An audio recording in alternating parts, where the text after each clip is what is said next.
So, my name is Bob Berg. I'm the chair of the Sumter Democratic Executive Committee. All right,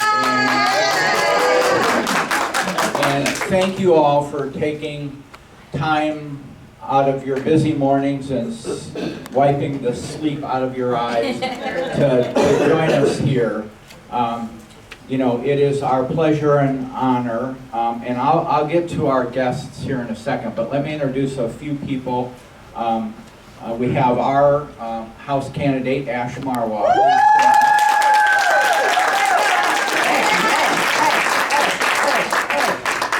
who was just endorsed by the POA.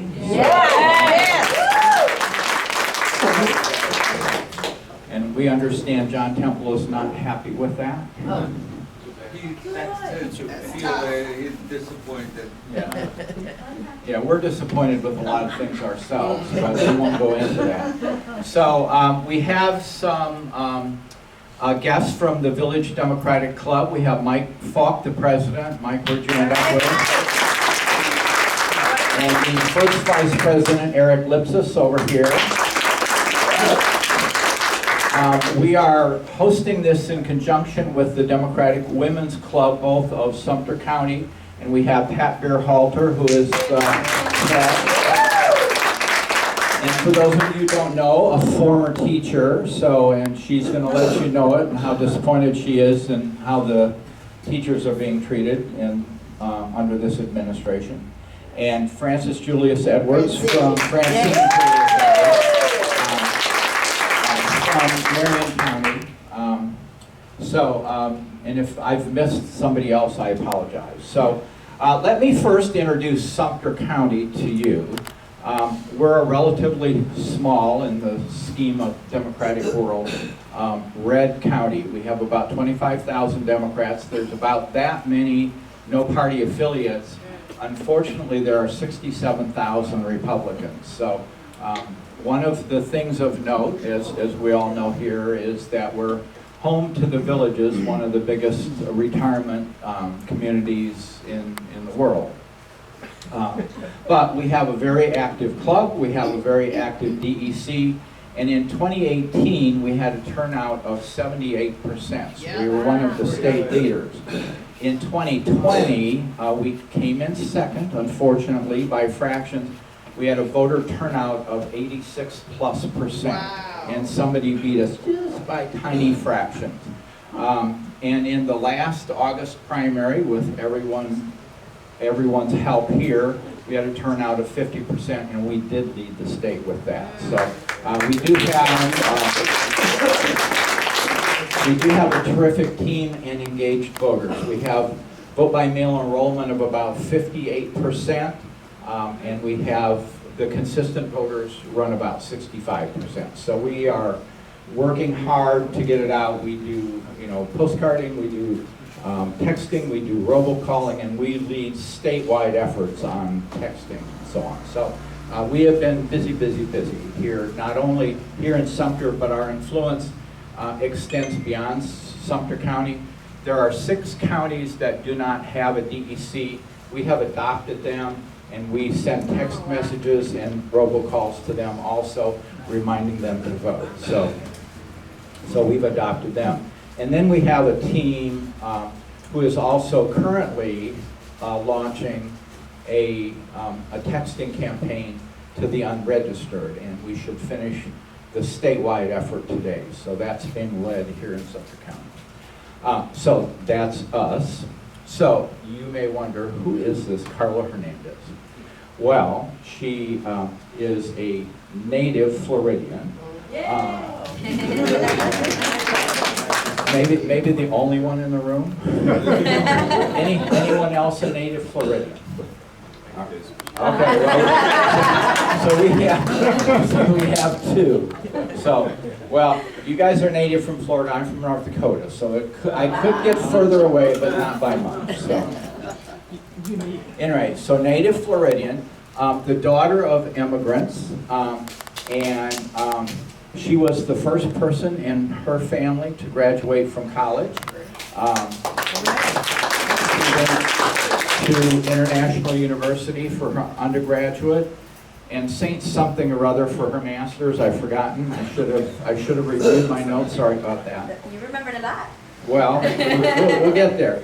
So she is from Hialeah, Florida, and taught special ed for 10 years.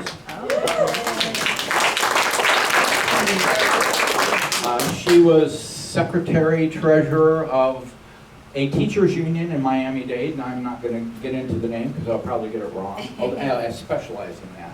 And then most recently, she was elected president, I think, in 2018. So with that introduction, it is my pleasure to welcome Karla Hernandez to Sumter Co.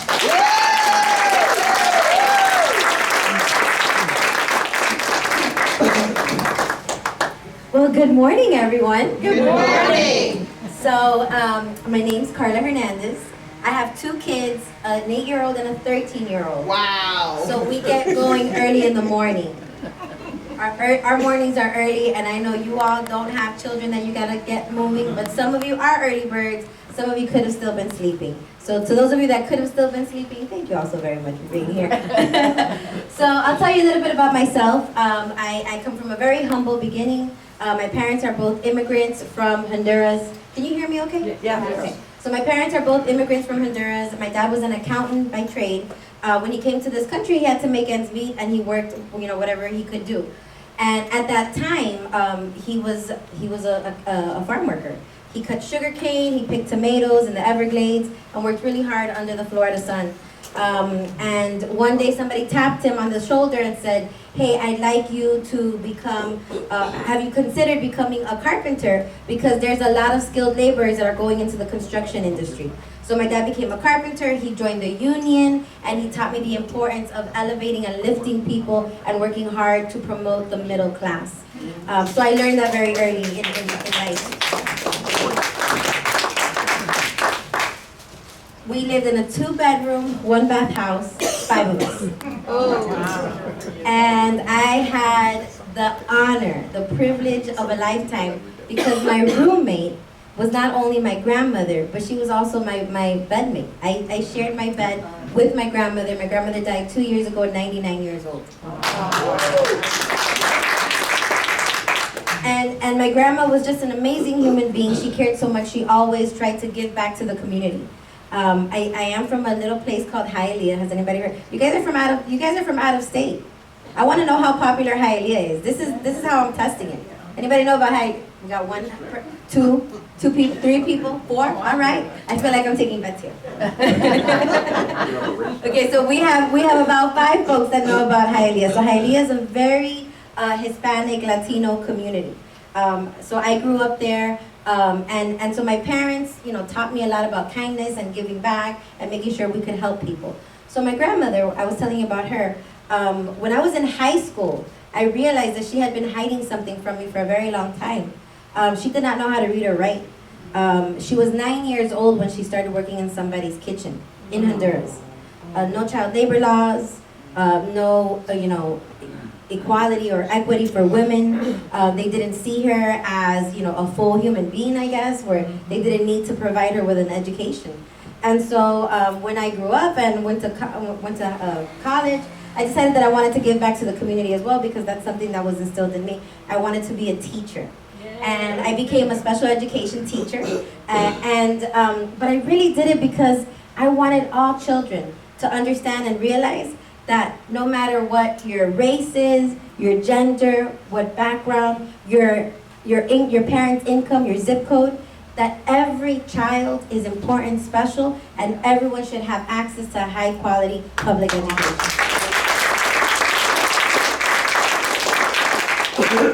So that's what I've been doing for 19 years. This is my 19th year in Miami-Dade County Public School System. Both of my kids are part of our public school system. Love what we do. We are the 4th largest teachers union in the United States. So we have almost 16,000 members in Miami-Dade. So it's not a small task. It's a very big task, but a task that fills my heart, because I believe in advocating for children, in advocating for education, and making sure that working people have the respect and dignity that they deserve with the work that they do.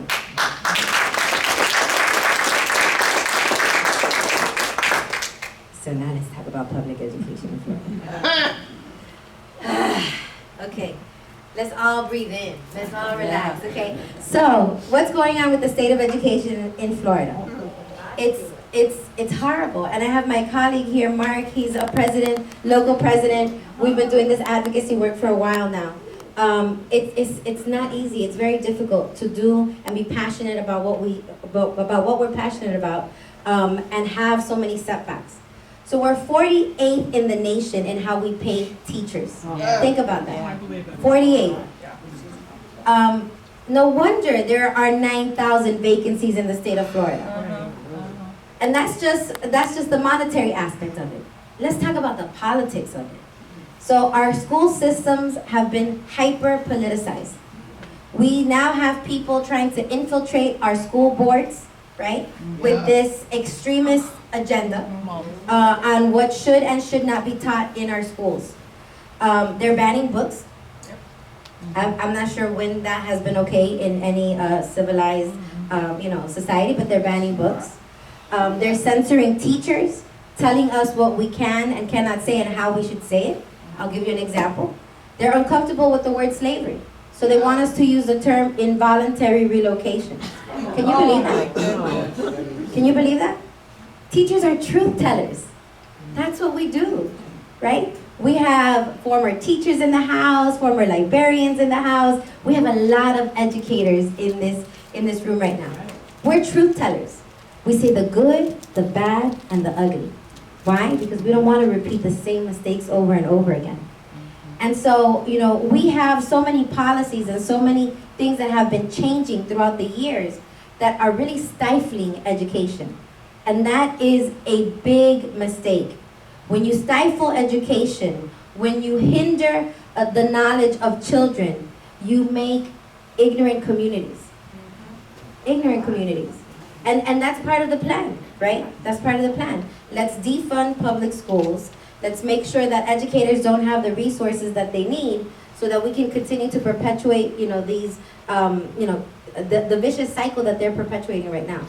Teachers, and I've never seen this before, teachers have never been attacked so much like they're being attacked right now. And personally. It's crazy. It's crazy. It's beyond my belief. I cannot believe it. So all these things are happening in education, right? They're attacking public schools, they're attacking teachers, they're creating these fantastical stories, right? About what teachers teach and do not teach, which are not true, right? They're all fictionalized, right? They're all fictional, and they're all out here because they want you to look over here so that we don't talk about the real issues that are happening here, right? What are the issues that our communities care about? Affordability. People are being priced out. People are being priced out of their communities. They cannot afford the insurance hikes that are happening right now. We just had a terrible, terrible hurricane come through. And my partner, he's my special assistant, he's my body man, he's my driver, he's my go-to everything, Brendan. We just came from Fort Myers yesterday. We were doing some relief work out there. It is devastating to see the little that people have left. So guess what's going to happen to everybody's insurance in the state of Florida? It's going to rise, right? Because there's a lot of people that we're finding out that never bought homeowners insurance because they had to make a decision. Am I going to pay for homeowners insurance or am I going to feed my family? That's an easy choice. I'm going to feed my family. And so because it hasn't been addressed, everybody is taking on, that extra load. When Charlie Crist was governor, he dropped that. He punched back. He made sure that he had the insurance companies, that they were accountable to him. And so he lowered insurance property prices. We have to do the same. We have to get back to it. There's something called the Sadowski Fund. It's for, workforce housing affordability, making sure that people have access to affordable homes. We gotta get back to it. That has been a fund that has been rated for like 15 years for pet projects. We gotta get back to that. We also know that as a woman, our rights are being attacked, right? Our rights are being attacked. I stand on your shoulders. I know there's a lot of freedom fighters in this room. Yes. Yes. A lot of freedom fighters. Yes. You all have been fighting, trying to make sure that me and my little girl and all little girls had access to be treated as equals. We've had those rights for 50 years. And all of a sudden they're telling us you're a second-class citizen. It's not okay. It's not okay. Women should have the freedom, the liberty to make decisions about their bodies with their families, period. That's it. Government should not be involved in any of that. And we're hearing that. No exception for rape or incest. Think about that. Rape or incest. No exceptions. That's not it. That's not where it ends. He wants to completely ban abortion. And he's going to continue to take away people's rights. When they go after one person's rights, you better be careful because they're coming for you next. Right? In Jacksonville, 2 African American congressional districts were gerrymandered out of their voting blocks. Yeah. He's trying to suppress the vote. Okay? He's trying to suppress. That happened this session with this governor. It was his map. He's suppressing the vote. So they're taking away women's rights. They're taking away voting rights. They're not addressing affordability. They're attacking teachers. I mean, all of this is going on. And people are concerned and people are starting to see it. So here's what I want you to know. There are Republicans out there that are not buying his baloney. Yes. Okay, there are. So talk to them. You have friends. You have a lot of friends in the villages, right? In Sumter County. There are a lot of Republicans that are not buying it. I talked to them. They come up to me and they said, I really wanted to hear you. I really wanted to hear what your message was. And I have to tell you, I'm very disappointed with what's happening in this state, and I'm going to vote for you guys. They'll say that to us. Yay. And so we have to get more of that. Don't be afraid to talk to people and tell them what we're about. Tell them about our platform. Because we really are trying to make sure we lift all boats at the same time. We care about our communities. And Charlie cares so much about communities that he picked me. He picked me. He said, let me see what the GOP is attacking. Da, da, da, da, da. Okay, let me get a mom. Let me get a teacher. Let me get a union president that advocates for working people and the middle class. And, he just went off and checked all these boxes. And he said, Karla, you're the one. And so what that means is that when I am out there and I'm advocating with Charlie, that means you're at the table with us because I am you. We are the same. We are working people. We are family members. We are women. We have, we give back to public service. I am you and you are me. So we're in this together. Yay.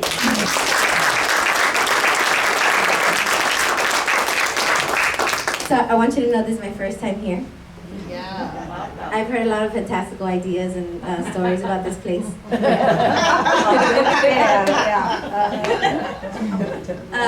Don't believe everything you hear. I'm not. Which is, it's. I always tell people, right? Because sometimes, you get prepped to go to places or to meet, and at the end of the day, I'm always like, these are just folks like me, right? And we have to come and to every spot, in the state of Florida, meet as many people as possible and just share our stories. Because we're more alike than we are different. We are more alike than we are different. And so just as people, want to sometimes put you in, in a silo for maybe where you live or where you come from, we have to be better than that and beyond that. So I am so thrilled to be here. If you want more information about our platform, please go to charliechris.com. You'll find there, all the issues that we stand on, what we're fighting for. You can make a donation there too. charliechris.com. Charlie Chris for governor if you want to make out a check. But, we're working really hard. We're working really hard and we're going throughout all of, all the state to make sure that the word gets out. And Brendan just told me that the Charlie Chris Karla Hernandez bus is going to roll through here sometime soon, I don't know. Yeah, by the end of the weekend, we're told, but it may be early next week because the bus is dropping off materials for this materials, area. as well as Yeah, a yeah. mobile disaster relief center now as well. So Right. we're collecting goods to send to Southwest Florida. Oh, cool. All right. So it'll come through here. I'd like to open it up to questions, but, so raise your hands and I'll get you the mic. 2 questions. He's looking at his watch, so that's okay. We're flexible. So we have time for 2 questions, so. All right, here we go.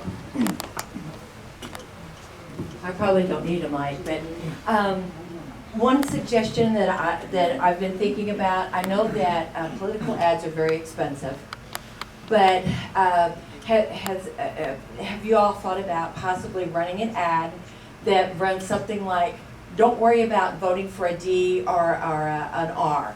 Look at the candidate, because if nothing else, we feel as Democrats that we've got a very strong slate of Democrats. So don't worry about the D or the R. Look at the candidate, go to their website. If their values match up with yours, vote for that person. And I think that that would have a wide appeal to younger voters, the voters that are non-party affiliates, and for those that are left-leaning. So again, just a suggestion in terms of possibly a site. That's a great suggestion, but you're right. It's the money factor, right? He's outspending us 10 to 1 right now. So he's got a lot of money. That's why his ads have been everywhere. So we're just being strategic about when we start placing our ads to make sure, you know, the momentum keeps on going. But we know absentee ballots already dropped.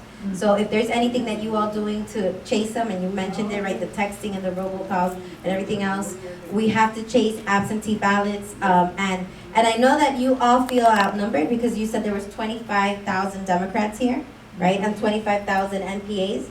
But do you know by how many votes DeSantis won last time? Yeah, 32,000. 33,000. Okay, think about that, 33,000. If all of the Dems here turn out to vote and treat this as a presidential election, because it is, he's not running for the state of Florida, he's running for president of the United States. If you treat this like a presidential election, even though you have a great turnout, by the way, kudos on the turnout, we can win. Get those left-leaning, NPAs, those people that care about the same issues that we care about. And we are going to just peel off some Republicans too, because they are not happy with him. But we can win, and we can win it with you all. I might add that Shar is one of many terrific links to the community, and she has had a series of community outreaches to her neighbors. So thank you for that. Time for one more question, Eric. Keep it short. He's a lawyer. Can you comment on the latest polls, the Mason-Dixon poll, for instance? So there's a few polls that have come out. There's one poll that has us neck and neck. There's one poll that has us within the margin of error. I believe one or 2 points down. We think with everything that's happening with the storm, things are going to shift. We don't know exactly how they're going to shift, but we do know that absentee ballots are already dropping. So whatever the poll is, my assignment and what I'm doing is just pulling through. Just keep on pushing. We cannot be dependent on polls, Yes. because we got to be depending on the people that show up to the precincts, right? So keep on pushing. All right, as a thank you, we're going to present Karla with one of our Build Back Blue and 22 shirts. I love it. As well as one of our coffee mugs. I love it. It's not a travel mug, sorry. As well as Stand Up for Democracy.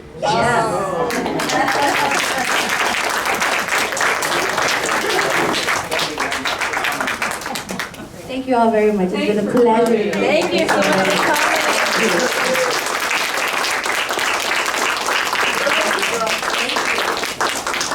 Go get them. Yes.